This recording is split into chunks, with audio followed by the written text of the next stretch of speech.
Pēc 3 gadu klusēšanas Daugavpils novadu un Latgali atkal ieskandināja jaunās latgaliešu mūzikas festivāls Mūzikas skrituļs.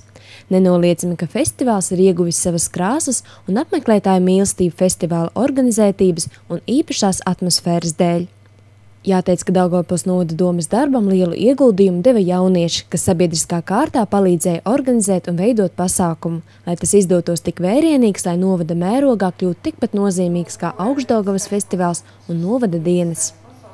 Daugavpils novada domes vadība vēlmē pateikties par neatlaidīgo darbu festivāla organizēšanā un pašvaldības vārdu popularizēšanā, pateicās un sniedza pateicības dāvanas 3 jauniešiem – Guntai Mežulei, Annai Briškai un Jurim Viļumam. Es varu parodēt, jā, mēs uzdevam no USB atmiņu, kā reiz arī elektroniska, varēs likt vidā afišu maketus un dalībnieku sarakstus un visus porējos lītis, kas atsatīstās uz festivālu. Un tas jums ir tā patīkami, ka viņi tā novērtējos? Jā, jūs liels porsteigums, jā. Liels porsteigums. Bet, prieks tiešām mums arī ir liels gandarējums, un mēs arī redzam, ka arī novada cilvēkam arī tas ir gandarējums. Arī ļoti daudz darba ieguldīja, gan kultūras centra darbinieki, gan arī pogasta ļaudz. Bet ir tas gandarējums, man liekas, tas ir galvenais.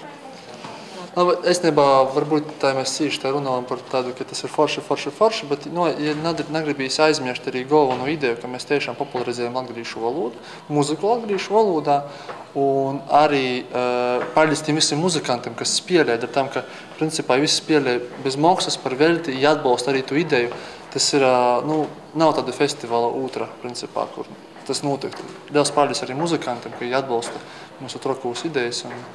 Šodien prieks par festivāla atgriešanos ir ne tikai Līksnes un Daugavpils novada iedzīvotājiem, bet par to priecājas arī pārējie mūzikas mīļotāji Latgalē, kā arī paši mūziķi. Mūziķi arī savus pateicības vārdos arī daudz novēlē, lai jums pitei tik spēku un noteikti turpinājiet, un ka jis ir vajadzīgs tāds festivāls. Un tas tiešām dod tādu impulsu muzikantam arī saglabāt grupas pirmkot, jūs arī skrituļu laikā satiku vienu muzikantu, kurš agrāk 3 gadus bez mazliet pēc kortas brauc ar savu grupu. Šogad atbrauc viņas pats saka, par vieļu uzzinojas, vai kas, ja būtu, zinojas agrāk, būtu noteikti, lai grupa saglabot un viss. Bet jā, paši arī mākslinieki tiešām tādu sirsnību lielu arī raksta ēpostus. Jūs tik turitās, tik taisit, vāga. Protams, mēs domājam reizi 2 gados to arī turpināt. Jauniešiem ideja par jaunās latgaliešu mūzikas festivālu radās 2005. gadā. Līksne tika izraudzīta par labāko norises vietu, jo viena no idejas autoriem ir līksniete, un toreizējā Līksnes pagasta pašvaldība atbalstīja jauniešu iniciatīvu. Būtībā sākumā mēs jau vēl analizējam, kur mēs gribētu, jo mēs 3 draugi, viens no Preļiem, cits no Ezernieka, mēs no Līksnes. Mums bija tāds variants varbūt Ezerniekos, bet ņemot vērā to, ka bieži pie manīm bija draugi un viņi sajūta to enerģētiku Līksnes, tad mums vairāk nebija nekādu variantu. Tad tikai un vienīgi Līksnā mēs arī izdomājām organizēt. Tas, man liekas, dēļ tiem cilvēkiem, kas tur ir, dēļ tiem dabas skatiem, tā, ka tur viss saslēdzas ķēdītē, tur īpaši nevienam nav jāsaka, kas ir jādara. Tur paši visu zina un saprot. Man liekas, tā māka uzņemt viesus, māka uzņemt viesus tā, lai viņi gribētu braukt vēl, vai arī negribētu vispār braukt projām. Jaunieši norāda, ka lielu paldies ir parādā Līksnes pagasta pārvaldes darbiniekiem par sirsnīgu viesu uzņemšanu, kā arī Daugavpils novada domes kultūras pārvaldē par iespēju festivālam atdzimt no jauna.